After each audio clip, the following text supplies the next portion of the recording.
The M8 signal flare pistol is not designed to kill. It has no rifling in the barrel, no sights, no trigger safety. It's a crude instrument, a stubby, single-shot launcher built for one purpose, to throw colored fire into the night sky and pray someone sees it. The weapon weighs 2 pounds, 4 ounces, fires a 37mm pyrotechnic cartridge that arcs 300 feet up, ignites into magnesium brilliance, and drifts back to Earth on a tiny parachute. Burn time, 25 seconds. Visibility range, 5 miles in clear conditions. In those 25 seconds, you can communicate across darkness when radios fail. You can mark your position, call for help, warn friendly forces, save lives, or end them. June 14, 1944, 12:47 a.m. Normandy, France. Private Tommy Henshaw sits in a foxhole carved into French mud, 2 miles inland from the blood-soaked beaches of Omaha. His hands shake as he loads a white flare cartridge into the M8. The metal is cold, slick with moisture from the heavy night air. Around him, the hedgerows of the Bocage region rise like ancient walls, 10 feet of earth and roots and tangled vegetation. 32 men from 2nd Platoon, Baker Company, 29th Infantry Division, are scattered along this hedgerow, trying to sleep with weapons close and one eye open. The distant thunder of artillery never stops. It's become the heartbeat of war. Constant, relentless, background noise to the nightmare. Henshaw is 19 years old. He's been in combat for 8 days. 8 days that have aged him a lifetime. His uniform is caked with dried mud and sweat. His hands haven't stopped trembling since D-Day. The darkness presses down on him like a physical weight. He's exhausted, terrified, and in this moment, catastrophically bored. The M8 feels heavier than it should. He turns it over, examining the dull metal finish that catches what little moonlight breaks through the clouds. He knows the rules. Only sergeants and officers fire signal flares. Unauthorized use means court-martial, means prison time. But Tommy Henshaw is 19. His judgment has been ground down by 8 days of constant terror. And the thought forming in his exhausted brain is simple, stupid, and utterly reckless. Just one flare. Just to see it. Just to do something. His finger finds the trigger. What he doesn't know, what he can't possibly know, is that 5 miles southwest, Captain Robert Yates is piloting a Douglas A-20 Havoc bomber loaded with 500 pounds of high explosive. Yates and 5 other bombers are hunting for a target. Their coordinates are wrong. Their navigation is compromised. And in 90 seconds, they're going to drop their bombs on this exact hedgerow. Henshaw pulls the trigger. The M8 kicks gently against his palm. The white flare cartridge arcs upward, spinning slightly, invisible for 2 seconds against the black sky. Then, 300 feet up, the time delay fuse ignites. White fire erupts. Brilliant magnesium flame that turns night into harsh, artificial day. Shadows leap across the hedgerow. 32 faces turn upward in shock and confusion and rising anger. The flare drifts down slowly, swinging beneath its parachute. Burning, smoking. A message sent to anyone watching within 5 miles. Tommy Henshaw watches it fall and feels a spike of forbidden adrenaline. He's done something reckless. Something that makes him feel alive in a way that hours of waiting never could. He giggles quietly to himself. He doesn't hear the aircraft engines yet, but they're coming. And this stupid, childish prank with a 2-pound flare pistol is about to become the only reason 32 men will live to see morning. June 1944. The word Normandy will echo through history, but right now it's just mud and blood and grinding chaos. Operation Overlord succeeded. The beaches are secured. Allied forces hold a foothold in Hitler's Europe. But the breakout has become a nightmare no one anticipated. The Bocage. Ancient hedgerow country that transforms France into a medieval killing ground.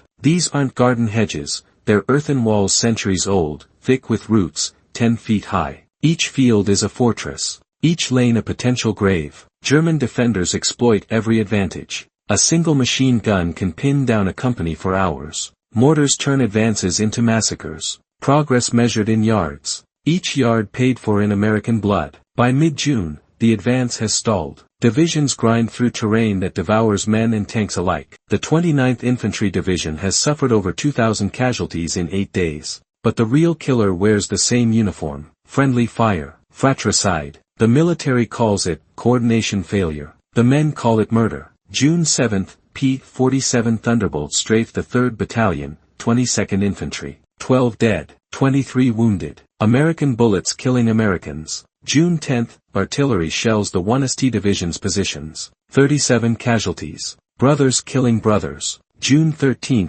yesterday. B-26 bombers drop short. The 115th Infantry disappears in fire. 18 dead, 41 wounded. The reports say, regrettable incident. The men say nightmare. Soldiers fear their own aircraft more than German guns. The drone of American engines triggers panic. Men dig deeper, pray harder. Hope the pilots overhead actually know where friendlies are. Hope isn't enough. Modern warfare moves faster than 1944 technology can track it. The problem is systemic. Pilots fly at 200 miles per hour, 4,000 feet up. They navigate by map and compass, identify targets visually, make life and death decisions from a mile away at 3 miles per minute. 100-foot altitude error means hundreds of yards ground error. Misread coordinates mean bombs on wrong fields. Clouds mean guesswork. Radio contact between aircraft and infantry is rare, unreliable. Most bombers can't communicate with ground forces. Frequencies crowded. Static overwhelming.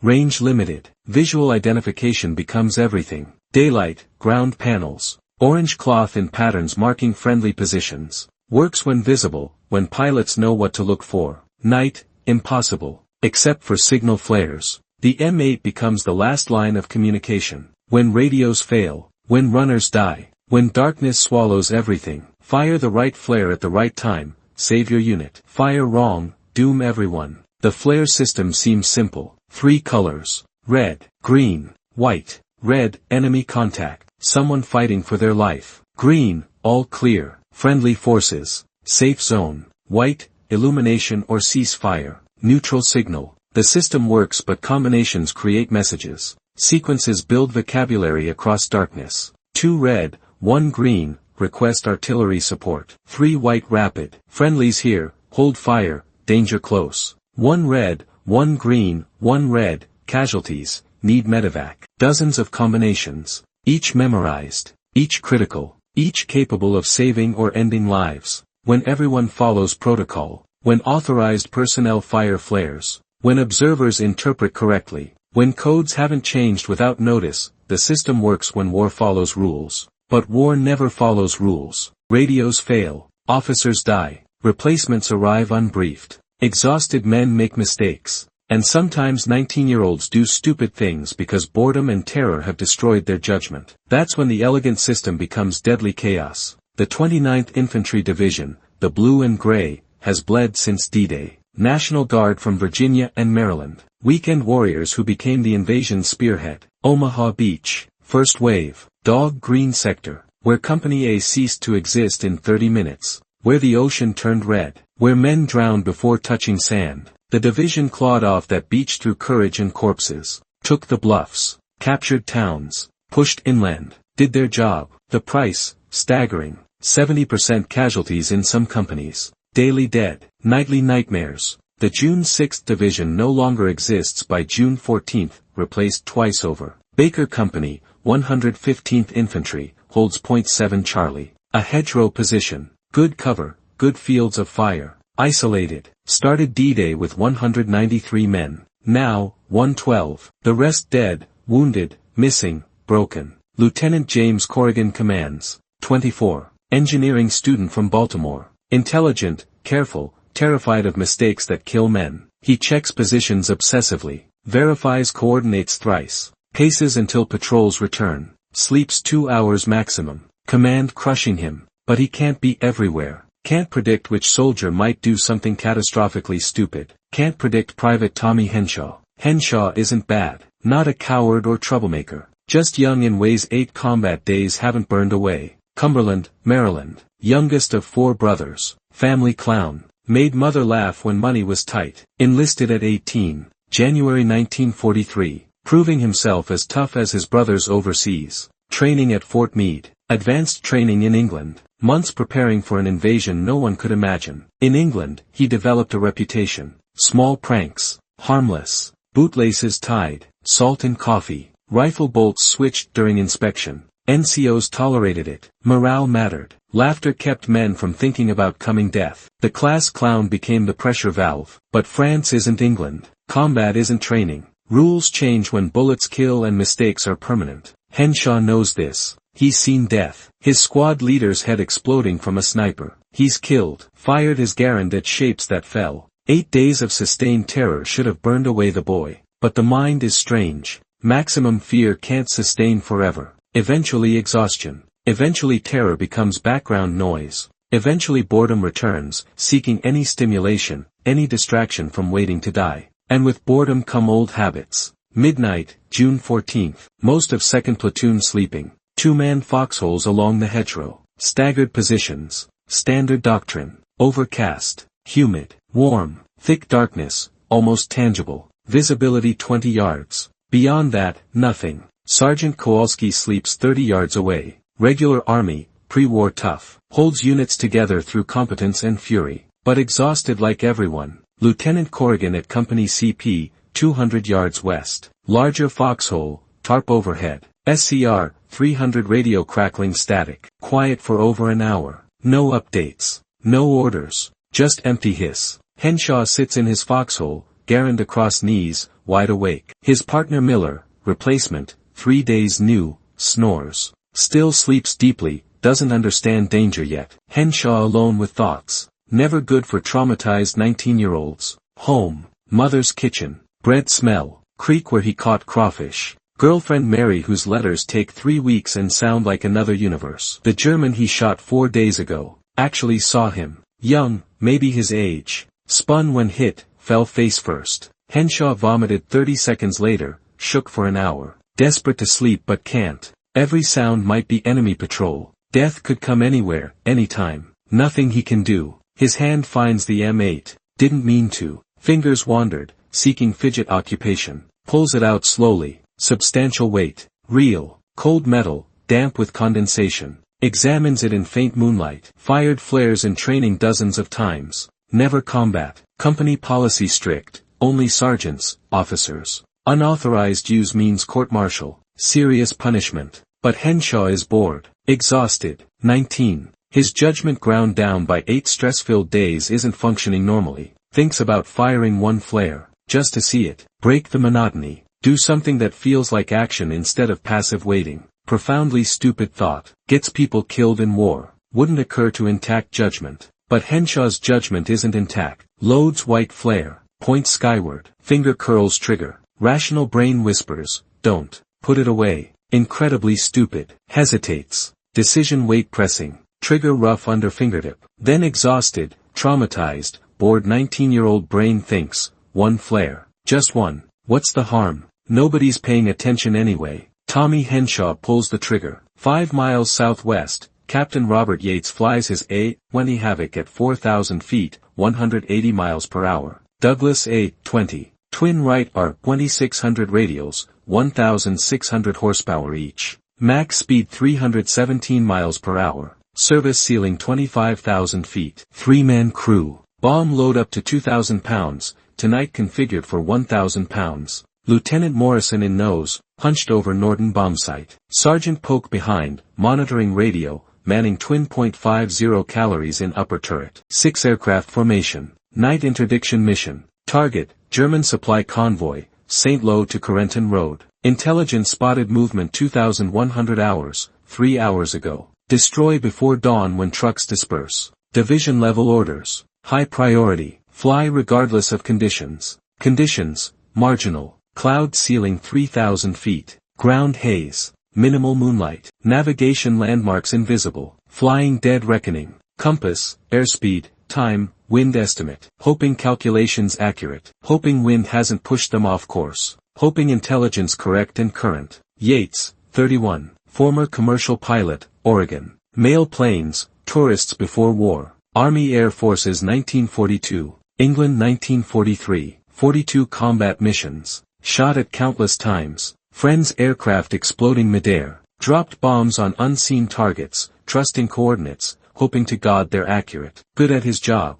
Calm. Professional. Follows procedures. Doesn't take unnecessary risks. But tonight feels wrong. Since the briefing, coordinates seem approximate. Intelligence thin, one spotter report, unconfirmed. Navigation landmarks poorly chosen for night ops. Hastily thrown together mission, incomplete information. But orders are orders. That convoy, if it exists, if it's there, represents supplies killing Americans tomorrow if it gets through. So Yates flies. Morrison, captain, 2 minutes to target coordinates. Instruments check. 4,000 feet. 180 airspeed. Heading 045. Glances at darkness below. Can't see anything useful. Formless black. Occasional slightly less black shapes. No roads. No vehicles. No target. Behind, 5 more A-20s in loose trail. Each carrying 500 pounds bombs. Each trusting Yates.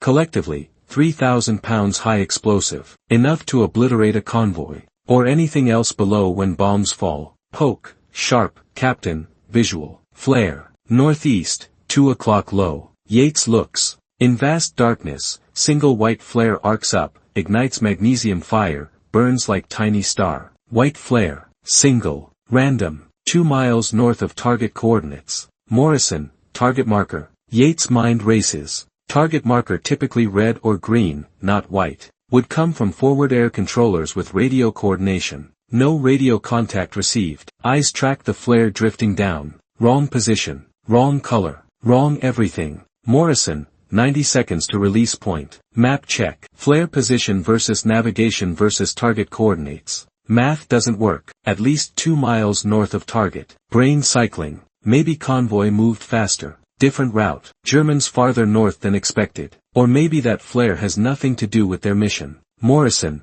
60 seconds. Bomb bay doors on your mark. The crushing weight of command. 60 seconds until Morrison toggles release. 500 pounds falling through darkness, detonating on whatever, whoever, is below. Regulations clear. Doubt about target. Abort. Return to base. Don't drop unless certain. But regulations don't capture complexity. That convoy is real threat. Letting it through means Americans die tomorrow. Aborting on one unexplained flare wastes mission, fuel, opportunity. Yet, 45 seconds. Wrong flare. Wrong position. Wrong color. Wrong. Poke. Second flare. Same position. Red. Another flare launches. Red. Burns bright. Red means enemy contact. Someone in trouble. Morrison. Red flare. Enemy engagement. Someone's fighting. Poke counters. Or German signaling. They use flares too, Captain. 30 seconds. Hands tight on yoke. Mind racing tactical geometry. Red could mean Americans engaged. Hot area. Friendlies nearby. Or nothing. German signals. Unrelated. Morrison. 20 seconds. Need your call. 20 seconds to decide. Right or wrong. Save or end lives. Looks down. Nothing useful. No roads, vehicles, targets. Just darkness and fading red ember. 15 seconds. Regulations. Abort if doubt. But written by people not in this cockpit, not feeling mission weight, not explaining why they accomplished nothing. 10 seconds. Third flare launches. Green. All clear. Friendly forces. White, red, green. No standard sequence. No protocol. Random chaos. Or desperate improvisation. Someone seeing 6 bombers overhead frantically signaling, "We're here. Americans. Don't kill us." Morrison. Urgent. Captain. 5 seconds. That crystallized instant. Everything balanced on decision edge. Captain Robert Yates trusts instincts over orders. Abort. Do not release. Close bomb bay doors. Ground level. Henshaw watches green flare drift down. 3 flares fired. White, red, green. Random sequence matching no protocol. His own light show. Brief burst in endless darkness. Feels good. Feels like control. Reaching for 4th cartridge. Why stop? Adrenaline rush first feeling alive in days, when hand clamps wrist like iron vice. Kowalski, low, controlled, fury vibrating. What in holy hell you think you're doing, Private? Freezes. Caught. 4th cartridge slips from fingers. Sergeant, just what? Playing. Think this is fucking game? No, Sergeant, bored, wasn't thinking. Goddamn right you weren't thinking. Face inches away, visible even in darkness. Any idea what unauthorized flares do? Draw enemy fire. Reveal positions to German observers. Compromise company location. You can. Stops mid-sentence. Head tilts. Listening. Henshaw hears it too. Sound both recognize instantly. Makes blood cold. Aircraft engines. Multiple. Low. Close. Very close. From south. American engines. Twin radials distinctive sound. Unmistakable A-20 Havoc bombers. Directly overhead. Kowalski's fury transforms to raw primal fear. Looks up, eyes wide, terrible clarity flooding. Oh Jesus. Oh sweet Jesus Christ. Henshaw doesn't understand yet. Brain hasn't connected. What's wrong? Kowalski grabs uniform front, yanks close, whisper somehow more terrifying than shout, those are our bombers, you stupid son of a bitch. A-20s. Right on top of us. Implication hits like physical chest blow. Color drains even in darkness. But, we're friendlies. They know. They don't know shit. Releases him, mind frantically racing options. Radios with Lieutenant. 200 yards. Can't warn. Can't signal. Can't. Stops. Looks at M8 in hand. Looks at Henshaw's pack, remaining cartridges. Desperate impossible idea forms. How many more? 3. 3 more cartridges. Give them. Right now. Fumbles pack, hands shaking, pulls out 3 remaining. Red, white, green. Kowalski grabs them, own hands trembling. Around them, other foxholes waking, hearing aircraft, looking up with growing alarm. Someone whispers urgently, those ours? Another, yeah. A-20s. What the hell they doing here? Kowalski doesn't answer. Loading all 3 remaining flares fast as shaking hands allow. Points straight up, starts firing.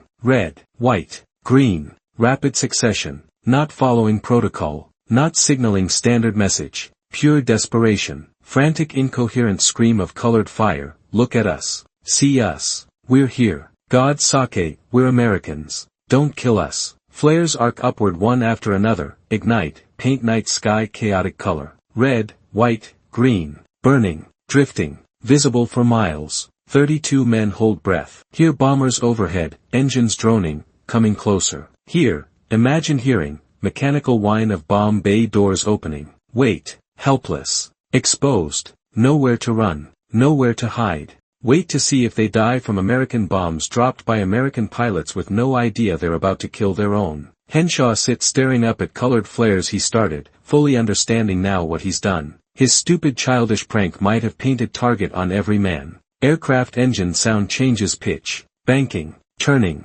then miracle of miracles, sound begins fading. Bombers turning away. In Ranger 6, Morrison confused, frustrated, Captain, we're off course. Formation proceeding. Need to rejoin. Yates watches other 5 bombers continue. 30 seconds from release. Their pilots didn't see flares. Or saw them, made different assessments. Or trust orders more than instincts. Keys formation radio, Ranger lead, Ranger 6. Recommend immediate abort. Visual on signal flares indicating possible friendlies on target coordinates. Static. Brief pause. Formation leader, tense, annoyed, Ranger 6. Confirm status. You aborting? Affirmative, Ranger lead. Visual on flares inconsistent with enemy activity. Strong recommendation formation abort. Negative, Ranger 6. Proceeding as briefed. If aborting, break formation, return to base. Jaw clenches. Formation leader following orders. Completing mission. Doing exactly what doctrine says. Following procedures. But procedures don't account for sinking gut feeling something catastrophically wrong. Watches formation continue. Bomb bay doors opening all 5 aircraft. Maybe 15 seconds from release. Poke. Captain. More flares. Multiple. Looks down. Burst of flares launching rapid succession. Not 1 or 2. All of them. Red, white, green, red, white, green. Chaotic explosion of colored lights like desperate fireworks. Not protocol. Not any signal sequence in any field manual. Panic. Desperation. Someone ground level screaming only language left, we are here. See us. Love of God, we are Americans. Don't kill us. Morrison, voice suddenly tight, oh my God. Captain, those are friendlies. Doesn't hesitate anymore. Every doubt evaporates. Shoves throttles full power, banks A-20 hard left diving toward formation leader, keys radio maximum emergency. All Ranger aircraft, abort. Friendlies on target. Repeat, friendly forces on target coordinates. Abort immediately. 10 seconds until release. Formation leader hesitates. Weighing mission orders against frantic warning. 8 seconds. All Ranger aircraft, abort mission. Close bomb bay doors. Repeat, close doors, abort. Return to base. Bombers break formation, peeling away different directions. Doors swing closed mechanical precision. Formation dissolves into individual aircraft heading home. No bombs fall. No explosions light hetero. Number 500-pound high explosive detonating among 32 American soldiers with no escape chance. Yates exhales slowly. Hands shaking on controls, heart hammering, mouth dry, poke breathing hard, unsteady, Jesus Christ, Captain. Close. Morrison head in hands, not speaking. Just prevented massacre. Friendly fire killing 32. Another tragedy for the list. Another investigation. More condolence letters. They prevented it. But we'll never know names of saved men. Never meet them. Never hear thanks. Captain Robert Yates Banks Ranger, 6 toward home, trying to stop hands shaking. Ground level, Kowalski stands in pasture, M8 hanging loose from hand, watching last colored light drift to earth. Aircraft engines fade to distance. Distinctive drone quieter, gone. Night returns to silence. Relative silence, distant artillery still rumbles, but background now. Normal. 32 men emerge slowly from foxholes, pale-faced, hands trembling. Heard bombers. Heard what sounded like bomb bay doors opening. That distinctive mechanical whine every infantry soldier learns to fear. Prepared to die. Then engines changed pitch. Banked. Turned. Disappeared. Kowalski drops M8, sits hard on wet grass. Legs won't hold. Adrenaline draining, leaving hollow shaking emptiness. Henshaw sits beside him, white-faced, eyes wide, shaking harder than Sergeant. Did my flares, did I almost? Kowalski doesn't answer long moment. Just sits, staring nothing, breathing hard. Finally speaks, voice flat, emotionless, emptied. Yeah, kid, you almost got us all killed. Oh God, Sergeant, I'm sorry. Didn't know, wasn't thinking, didn't mean, but you also saved us. Turns to look, eyes strange. Not angry anymore. Something else, harder to define. Those bombers coming for us. Wrong coordinates. Bad intelligence. Outdated maps. Don't know, but they were going to drop this exact position. Your stupid fucking flares made somebody up their question target. Made one pilot look twice. Think. Warn others.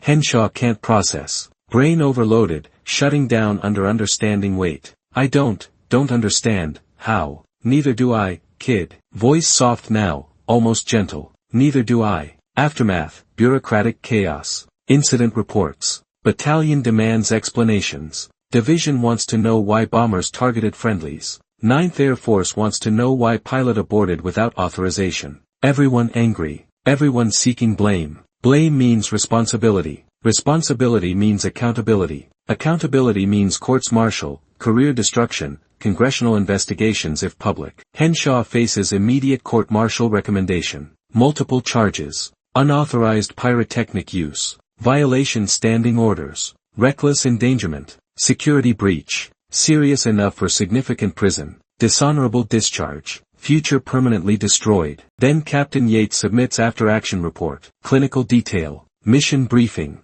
Questionable coordinates. Poor visibility. Flares observed that made him question target. Colored light sequence not matching protocol but convincing him. Friendly forces in distress. Describes what would have happened without abort. 6 bombers dropping 3,000 pounds high explosive on American soldiers. Estimated 30 to 40 killed instantly, 10 to 15 wounded. Catastrophic friendly fire. Report circulates up chain. Regiment. Division. General Omar Bradley's desk, 1st Army Headquarters. Bradley already deeply concerned about friendly fire. Too many casualty reports listing friendly air attack or friendly artillery fire as cause. Knows problem systemic. Needs fixing. This incident becomes catalyst. New SOPs drafted, implemented within 2 weeks. Mandatory coordination checks all-night bombing missions within 10 miles forward edge battle area. Daily, not weekly, daily. Frontline position verification transmitted to Air Ops. Air liaison officers embedded every battalion, equipped with air-to-ground radios. Improved signal flare protocols with more distinctive recognition sequences. Better maps. Better communication. Changes don't eliminate friendly fire. Nothing can entirely, but reduce frequency significantly. July-August 1944 statistics show marked decrease fratricide casualties across 1st Army operational area. Lives saved, dozens, maybe hundreds over campaign. All because one June night, stupid mistake intersected broken system, forced system fix. Court-martial recommendation against Henshaw quietly dropped. Formal letter of reprimand in personnel file. Reduced in rank from private to private, already at bottom. Loses month's pay. Sergeant Kowalski testifies his behalf, reluctantly, angrily, but honestly. Kid was wrong. Stupid. Dangerously reckless. violated orders, endangered everyone, but his stupidity, by sheer accident, saved 32 lives.